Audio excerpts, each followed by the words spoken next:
पाकिस्तान का विदेशी मुद्रा भंडार 8 साल के निचले स्तर पर है और महज $5.6 ही रह गया है। यह रकम उसके कुल एक महीने के आयात के पेमेंट भर के लिए ही रह गई है।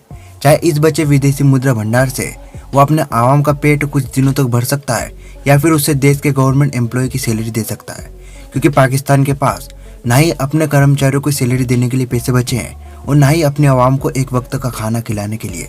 ऊपर से लिए हुए लोन का ब्याज भी पाकिस्तान के माथे पर नाच रहा है। यानी कि इस वक्त पाकिस्तान की स्थिति नंगा नहाए क्या निचोड़े क्या वाली हो गई है।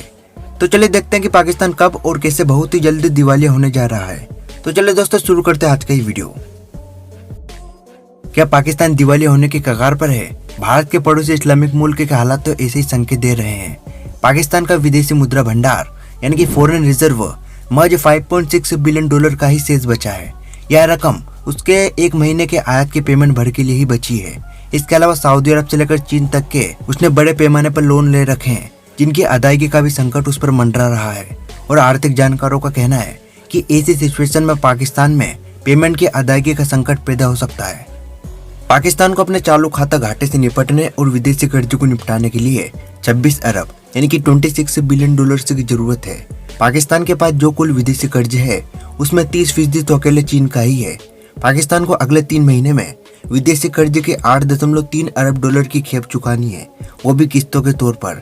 इसके अलावा आयात की पेमेंट भी करने की जरूरत है। अंतर्राष्ट्रीय मुद्रा कोष की ओर से बीते साल नवंबर में ही पाकिस्तान को $1.1 अरब की रकम कर्ज के तौर पर ट्रांसफर की जानी थी, लेकिन अब तक इसे मंजूरी नहीं मिल सकी है। इसके चलते पाकिस्तान का संकट और गहरा हो गया है।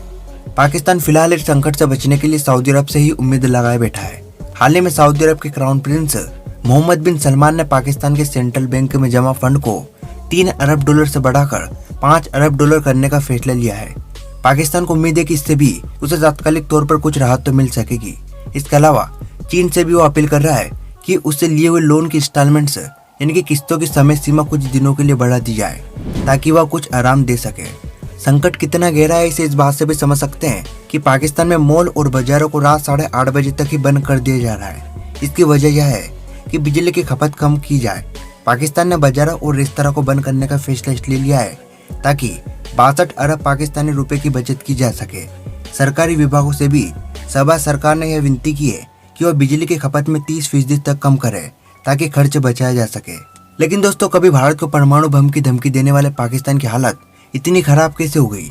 कौन सा कारण है जिनकी वजह से पाकिस्तान आज खून के आंसू रो रहा है? क्यों हुए ऐसे हालात? दरअसल दोस्तों, पाकिस्तान के ऊपर IMF, वर्ल्ड बैंक, चीन और अन्य देश के मिला कर्ज यानी कि उनके द्वारा मिला कर्ज उसके कुल GDP का 70% से भी अधिक पहुंच चुका है। पाकिस्तान में फैले भ्रष्टाचार, राजनीतिक अस्थिरता और सेना का देश की राजनीति में हद से ज्यादा दखल उसकी बर्बादी का मुख्य कारण है। ऊपर से बलूचिस्तान प्रांत में अपने ही देश के खिलाफ प्रदर्शन किए जा रहे हैं, POK में आजादी के नारे लग रहे हैं और ऊपर से बची कसी कसर तालिबान ने पाकिस्तान पर हमला बोलकर कर दी है।